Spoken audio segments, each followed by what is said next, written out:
Yeah, it's awesome. It's hopeful for those guys to get their opportunity because all three of those are ready. Darren, Lou, and Brian. But thankful as the head coach of the Bengals that they're back and we have consistency there. But again, those guys are very deserving, and I think the process served them well. I know Duke mentioned, I think you have 18 UFAs and 4 RFAs, a lot of different moving parts. Every year off-season change, but how concerned would you be if, that you kind of consider what's been a tenure? Obviously, we like our team, and we like what we've been able to accomplish with a lot of these guys. Some of them whose contracts are up, and that's just part of the offseason process of balancing it all together to make sure we put the best team possible on the field next year and in future years. And that's something that we're on to go on right now, and we'll see where it ends up. Few weeks ago, I guess recently, you were on the podcast saying that we're going to have to carry you out of Cincinnati capacity. To go back to all the culture that you talked about building Cincinnati, just how nice is it to feel like you're in a spot where you just want to be there long term? What does that do for the rest of the culture of the team moving forward? Yeah, I mean, it really, I meant what I said. I love being in Cincinnati. I love working for this organization and the people you interact with at the ownership level, at the personnel level, coaches, players. Love the city. I think everyone who's ever lived or been to Cincinnati feels the same way. And so it's hard to beat what we've got. And I just enjoy coming to work every single day.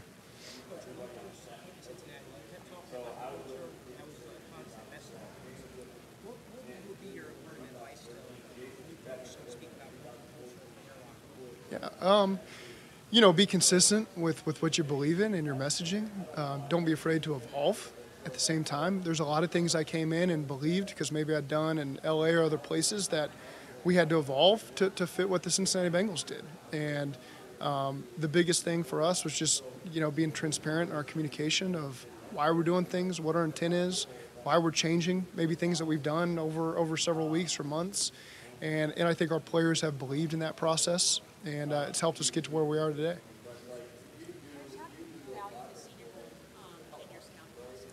We coached the Senior Bowl my second year. It was invaluable to be able to do that and get hands-on with a lot of these players. We drafted a lot of them. We took some from the other team, Logan Wilson, for example. So that served us really well. We then went, our scouts, Duke and them, always go to the Senior Bowl. Our coaching staff went the next year. Even during COVID, our 3 coordinators went, and myself, and got a chance to interview all those guys for the 18-minute interviews they give them, and that was invaluable for us. And so I think Jim does a great job with that game. It's been a great tool for us to utilize in the draft process. And so it's a great question. We've really enjoyed our time with the Senior Bowl and all the information we get from that game.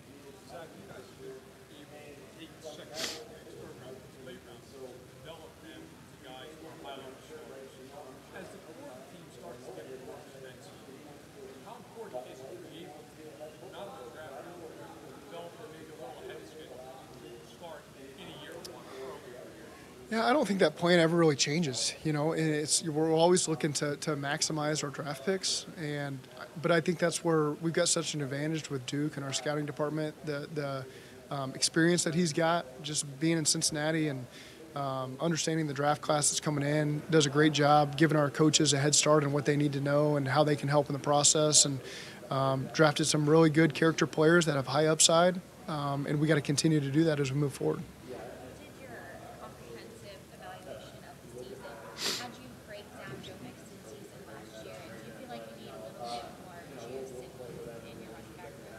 I think he's given us great juice. He's been a really good weapon for us and voted a captain this year by the team. And so he's been a consistent guy for us and for me, and really enjoyed being around him. Zac, follow up though on the Mixon question. I know you don't really want to talk about player personnel movement, but in a scenario in which Joe Mixon's no longer on the Bengals, did Samaje Perine show you enough this year that you feel like he can lead back in this league? I think it's really hard to predict what we're going to do going forward, but I've really been happy with that room. I think that those guys have really complemented each other really well going back to Oklahoma. They've been together for so long. Samaje is just one of those veterans that everybody loves because you can trust him, whether it's been special teams, whether it's been third down, whether it's been carrying the load on first and second down, and some of the games Joe was out. Samaje has just been a consistent force for us. Coach, how would you evaluate, the tight end draft class? Guys like Darnell Washington, Michael Laird, class, guys like Mike Gesicki. I'm really just getting into that process. Duke and his staff have done a great job over the last couple of months getting into it, so they're catching us up to speed. But I know that there's some weapons in there and some really good players that can help some teams. Are there certain positions just you've noticed over the years, even on different teams, that tend to develop faster or be ready quicker as a position group in your mind? I don't have a great answer for you there. A lot of it depends on the player, maybe the background that he comes from in terms of the schemes he's been a part of, and the opportunity that's presented to itself. Some young guys don't get as many reps early on because maybe they're a year or two away because of the depth that's in front of them. Some guys you need to play early, so you force feed them a lot of reps. So I think there's a lot of things that go into that question: the opportunity, the background, and just their readiness for the NFL. Zach, do you think the culture's at a point, you're heading into year 5, you might be able to take a little more risk on a player that you'll adjust to the culture because it is so strong? Or are you still looking for guys that fit?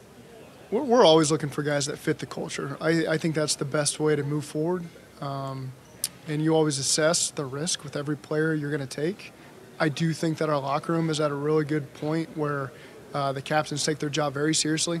A lot of the guys that aren't captains, they police their rooms themselves, and make sure they get those guys up to speed. And that's a great place for us to be. We don't take it for granted. We always continue to work on that and reemphasize that for our guys. But anytime that your players can lead the locker room and squash some issues maybe from some younger players that don't even get to my radar is always a good thing for us. With the COVID and the NIL, you might have some older players available in the middle and later rounds that weren't maybe before. View that as a positive or a negative? It's unique, just I've only been in the draft meetings for the last 2 weeks now, but it is unique hearing about some of the paths these guys have been on.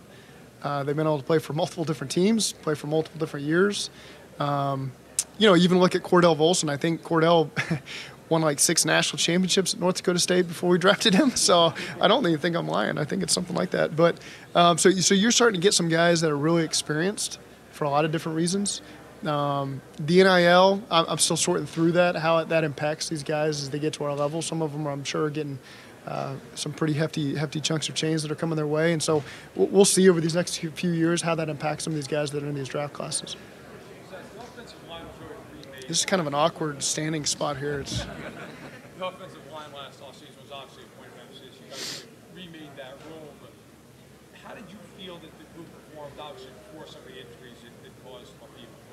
Yeah, I thought that they really found their stride and rhythm, gave us a great opportunity to win a lot of those games. We won 10 in a row there. I think the first 15 weeks, it was the consistent same 5 guys.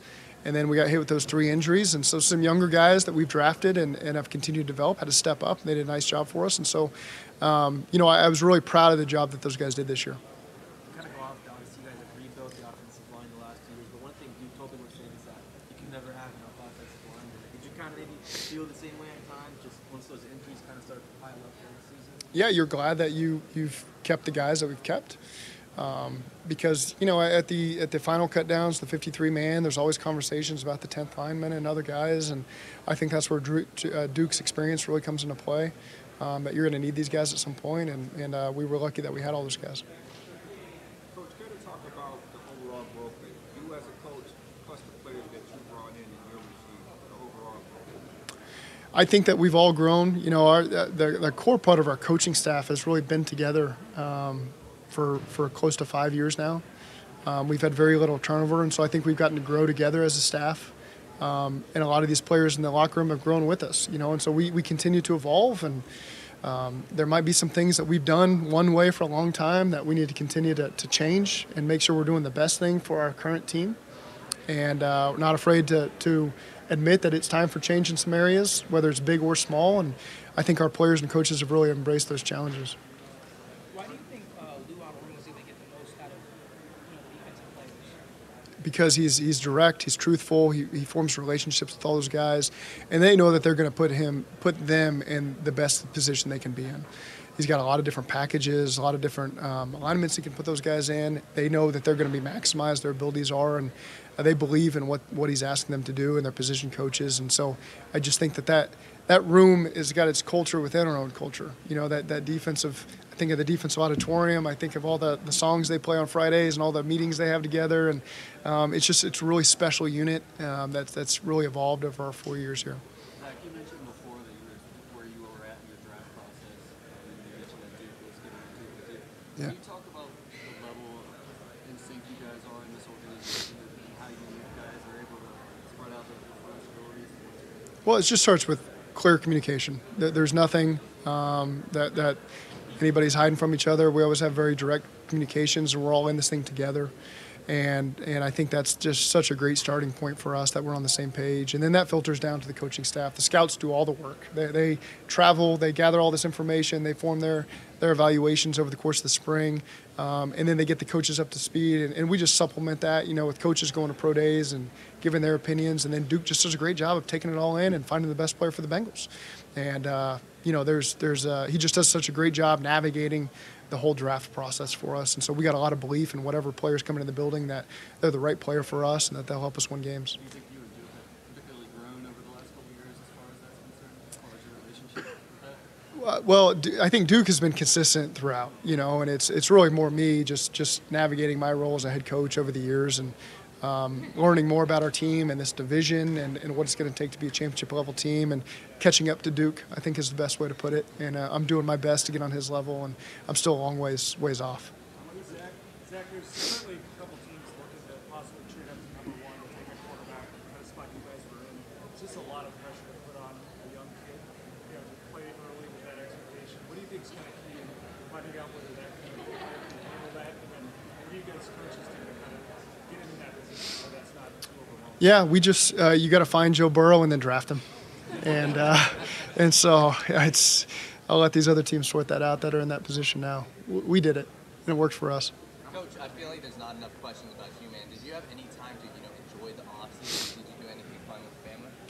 The offseason is really just getting started, and so you really, when the season ends, as late as it's ended for us, as February rolls around, it's just some quick downtime before we get into the draft process. But really after the draft process is where you get a chance to, that's where the offseason kicks in for the coaching staff after the offseason program. You get that time in the summer. For me, time off is just picking my kids up from school, dropping them at school, going to basketball games. That's at my point in my life. It's not necessarily the beaches and all that stuff. It's just spending time with the family. And so I look at that as time off for me.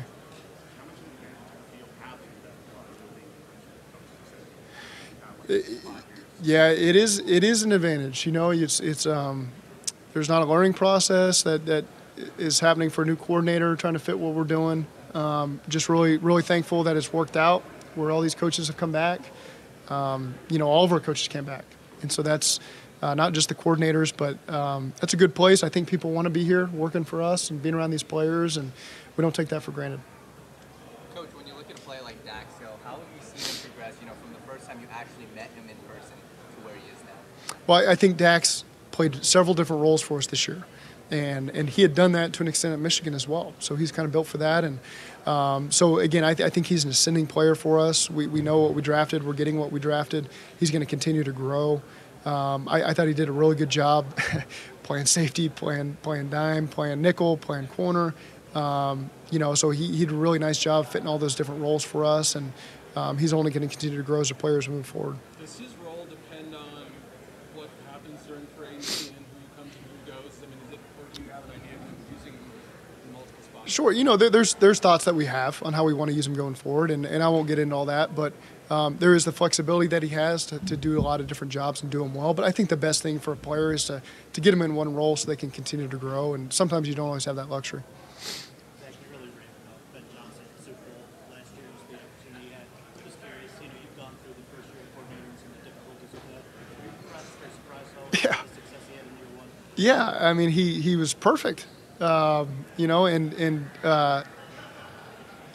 probably expected more of a learning curve for a first-time coordinator, and Ben really just aced all those tests, and credit to him and Dan and Jared and that whole staff, and it was fun watching them. That is a team I watched because I know a lot of the guys on that staff, and Jared obviously is a big fan of him, and Josh Reynolds and all these other guys that we coached, and so I thought the job that whole staff did was incredibly impressive, and I'm not surprised. I shouldn't say I'm surprised because I know Ben. I know what he's about. I know the intangibles he brings to the table and the work ethic, and he holds himself to such a high standard that I just thought he did an outstanding job.